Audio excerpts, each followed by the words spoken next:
Good morning, everyone. I wanted to take a quick second and talk about inspections and sort of first-time new home buyer processes, or even seasoned, and what I think is key. So, one of the big things I think should not be forgotten by any means is, like, great, you found an amazing house, you're super excited, you want to put an offer in, and especially right now, the market is so competitive and inventory is so low, so you just want to lock that sucker down, right? But I think it's so important not to forget about the inspections, and I think it's important to have a general inspection if the home is a little bit older.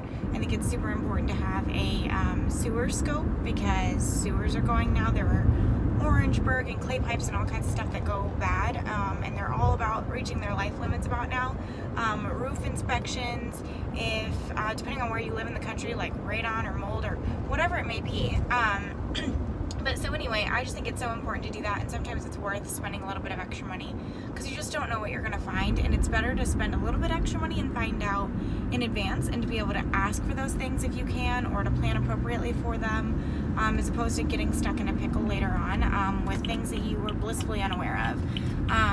So that being said, also I think obviously homeowners insurance is a thing, you know, and that gets added onto your mortgage payment, but I think a home warranty is really important too, and so that typically is paid for out of escrow, and you know, on the buy side you can pick the home warranty company you want. You can pick the plan, so I like it to include the appliances, I like it to include the pool if there is one, all that fun stuff. And I think it's important to have that coverage for at least the first year while you live there. So sometimes you can ask for the seller to pay for it, but if they're not willing to, or if you don't want to lose the house over it, I again think it's so important to have one your first year, because you just never know what might go wrong. And then having the homeowner's insurance as well as the home warranty can help cover sort of usually all sides of that. So again, you don't, in my opinion, you don't want to skimp on that either.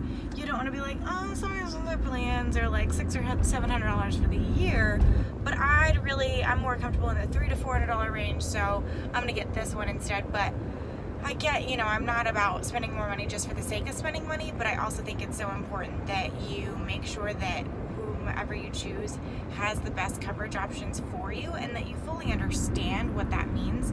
So I encourage you to call around a few companies, ask truly what they cover or don't cover, because it would be a real bummer to have to pay for several you know, service calls at $65 a piece or whatever they are, and then have every issue come back like, oh, we don't cover that, but we still are going to take your $65 each time. So that, to me, I think adds up worse than just paying, you know, what makes sense for you and your plan and your home up front. So anyway, that's just my 2 cents and just some food for thought. I love educating all buyers and sellers, regardless of whether they're brand new or seasoned.